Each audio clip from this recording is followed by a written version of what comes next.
Hello everyone, welcome back to today's story. In this episode, we follow Diep and James as they face the most difficult battle of their lives. A fight against a deadly genetic illness that threatens not only Diep's future, but also their love and family. When the doctor reveals that Diep's condition could turn into cancer, fear sets in, yet James refuses to surrender. Through sleepless nights, endless treatments, and the heavy storm outside, he stays by her side, feeding her, comforting her, and holding on to hope even when everything seems lost. Stay with us until the end to witness how love, patience, and unwavering belief can light even the darkest corners of despair.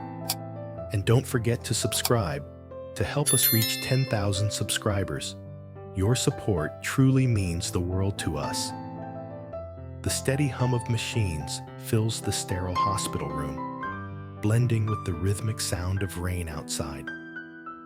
Lytudiep lies pale and fragile on the white bed, her body trembling as the nurse inserts another needle into her arm. The fourth injection burns, and this time, the pain is too much.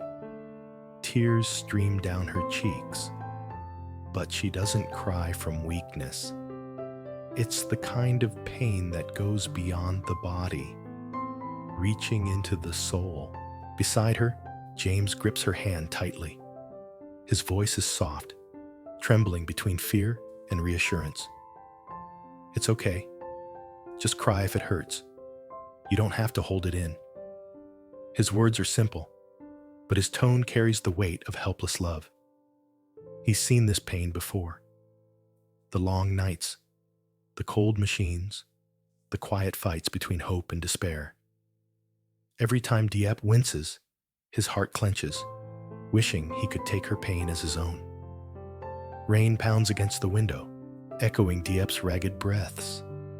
The storm outside mirrors the one inside her, relentless and cruel.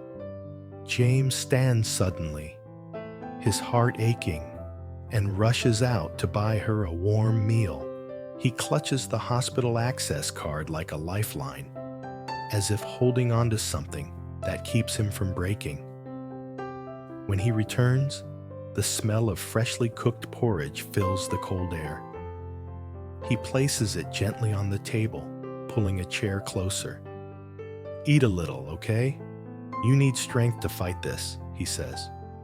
Diep looks at him, her lips trembling, but her eyes soft.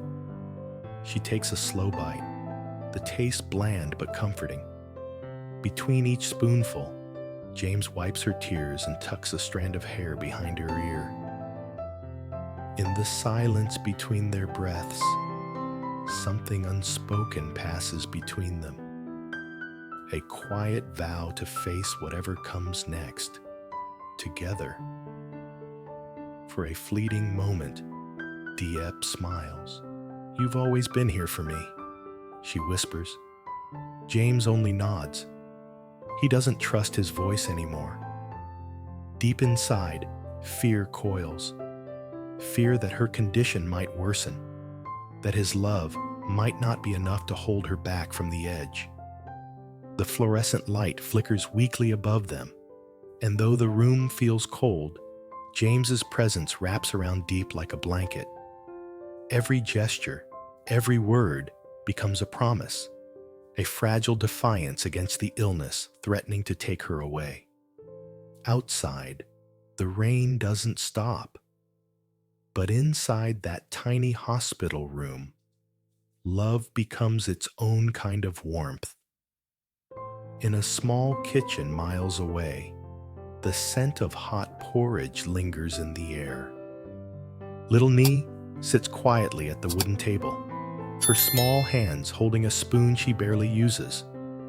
Across from her, Grandma Huyen stirs a pot slowly, the rhythmic sound of the ladle scraping the pot filling the silence. "Grandma," Nee says suddenly, her voice small and shaky. "I miss Aunt Diep so much."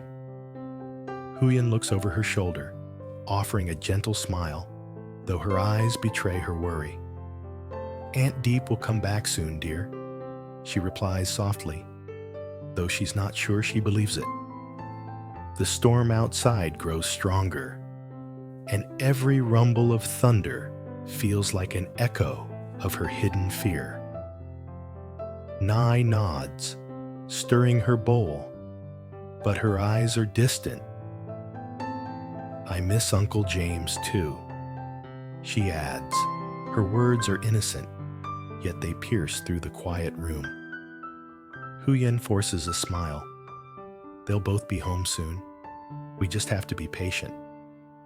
She scoops a spoonful of porridge, blowing on it before gently feeding Nee. The girl smiles weakly and says, "Grandma's porridge is the best." But then, almost in a whisper, she asks, "Will Aunt Diep really come back?" The question lingers in the air like a knife. Huyen freezes for a moment, her heart sinking. She sets the spoon down, pulling Nee into her arms. "She will, my dear," she murmurs, her voice thick with emotion. "She has to." The house feels warm, but there's a chill under the surface, a fear neither of them can name. The rain outside keeps falling, as if echoing the tears they're both holding back. Nee closes her eyes and hugs Huyen tighter. In that quiet embrace, hope flickers, small but fierce, refusing to go out. A few hours later, the dim light from a phone screen illuminates Nee's face. Her eyes light up when she hears James's voice crackle through the speaker.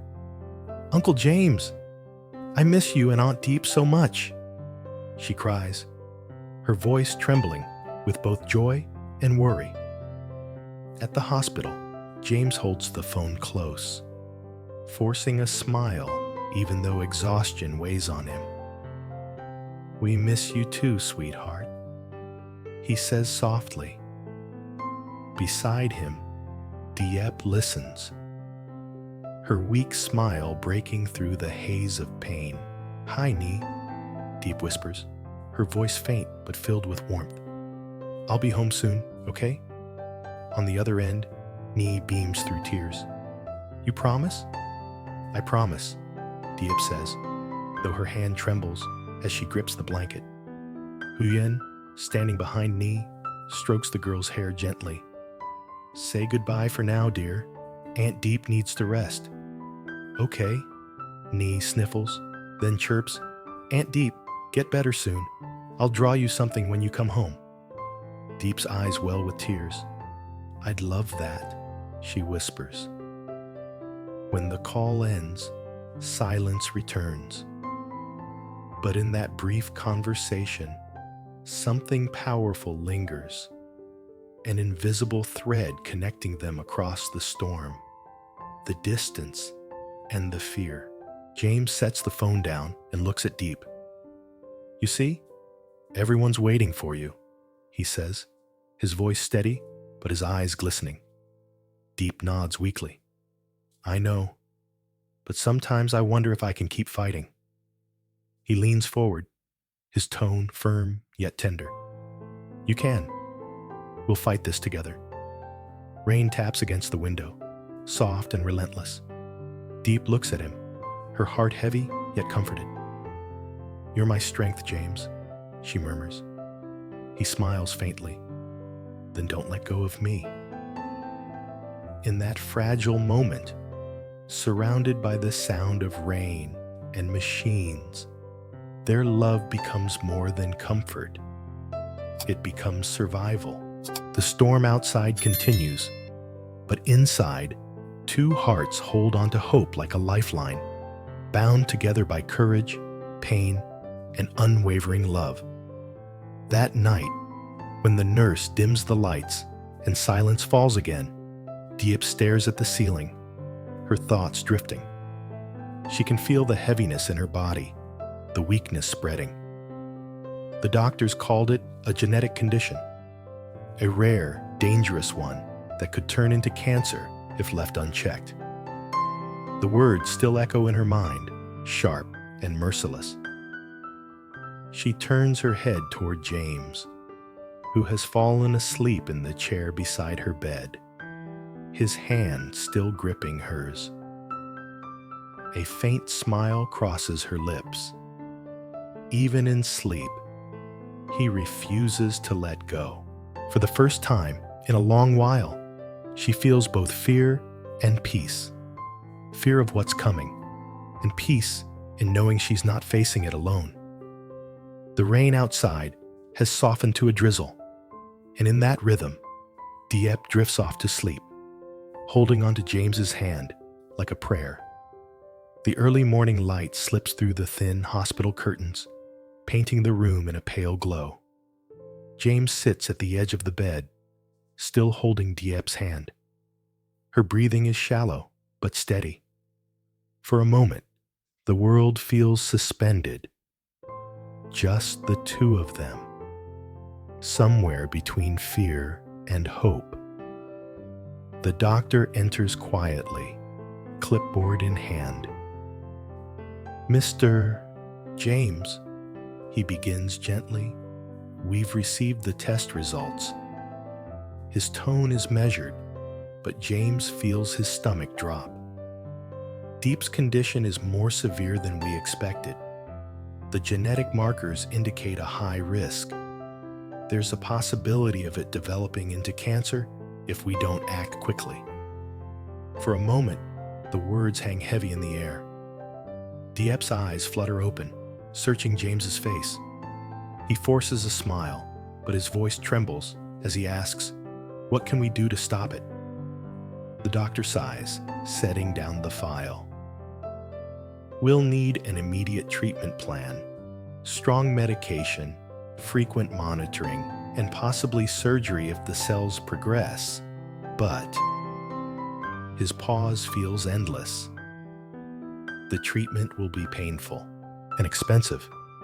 James nods quickly, almost desperately.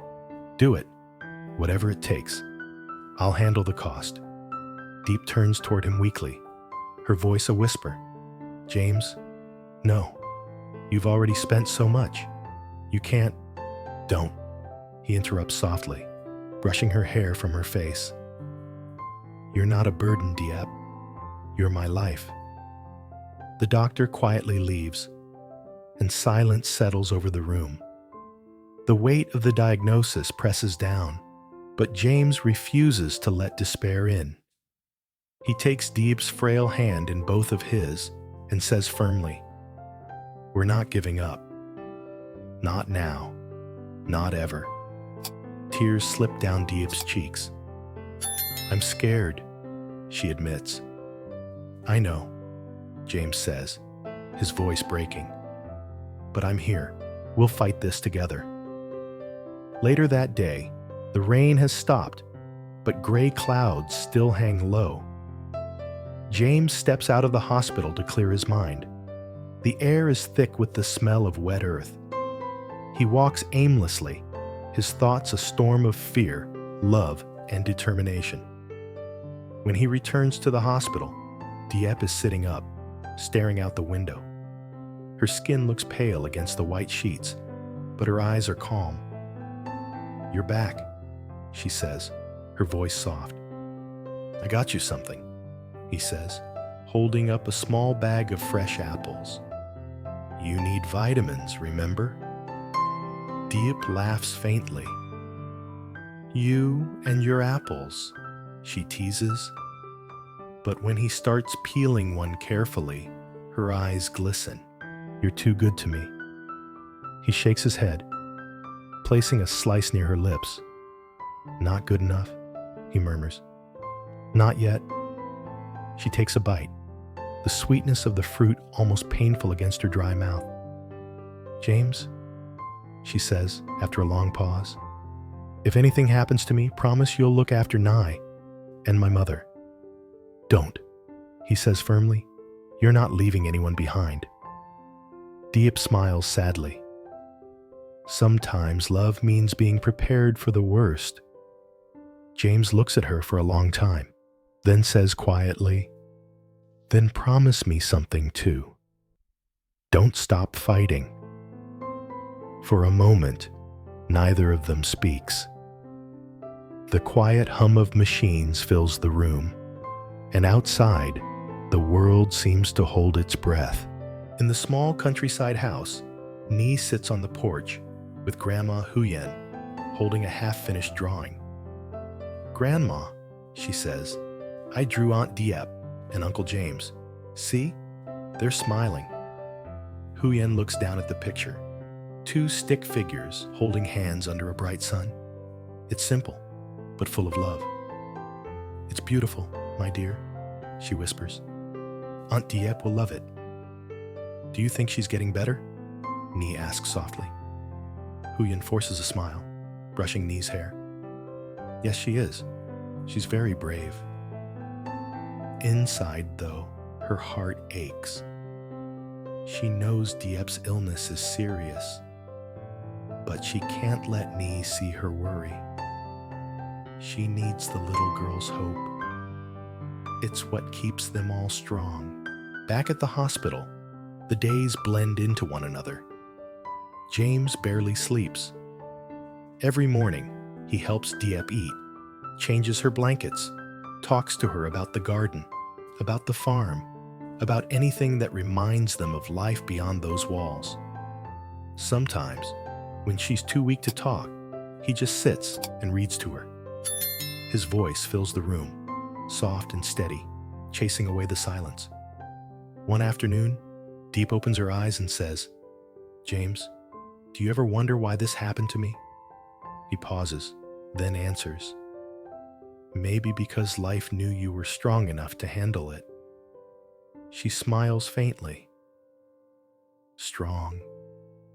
I don't feel strong. I feel tired." He leans closer, his voice low and gentle. "You're stronger than you think. Even when you're scared, you still smile. That's strength." Tears slip down her cheeks, and she whispers, "Then promise me one thing. If I can't make it, you'll still live fully. Promise me you won't let this break you." James swallows hard. "You're not dying, Diep. We're not done yet." The night deepens. Diep drifts into sleep, her breath slow but steady. James sits in the dark, watching her. The rhythmic beep of the monitor feels like the ticking of time, each sound reminding him how fragile everything is. He takes out his phone and scrolls through photos of happier days. Diep laughing in the garden, Ni sitting on her lap, sunlight in her hair. For a moment, he lets himself cry, quietly. The kind of cry no one sees. "Please," he whispers into the dim room, "don't take her away."